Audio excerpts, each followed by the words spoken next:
I'm Atrel Nashar at the White House, where the Trump administration is hoping the Supreme Court moves quickly on a case that could, at least in President Trump's eyes, make or break his economic agenda. Trump has called tariffs the most beautiful word in the dictionary and has leaned on an emergency powers law to impose double-digit import taxes on products coming from just about every country on Earth in an effort to deter the flow of fentanyl and close trade deficits. But lower courts, most recently a federal appeals court on Friday, say Trump went beyond his executive authority under the law, siding with a group of small businesses and states suing the president. In their filing with the Supreme Court, the administration argues that tariffs and subsequent trade negotiations are pulling America back from the precipice of disaster, restoring its respect and standing in the world, eliminating decades of unfair and asymmetric trade policies, and also address the separate national emergency arising from mass importation of fentanyl and other illegal drugs. The appeals court says the tariffs can stay in place until mid-October to give the White House time to appeal.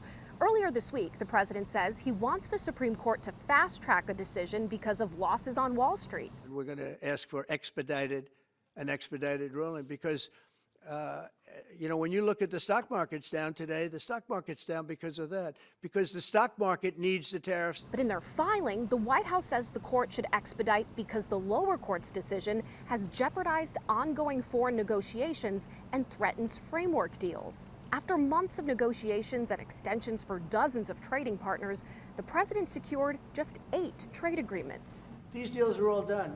I guess we'd have to unwind them. If we don't win that case, our country is going to suffer so greatly.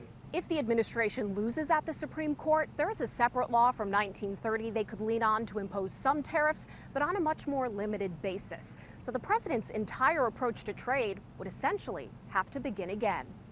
At the White House, I'm Atrel Nashar.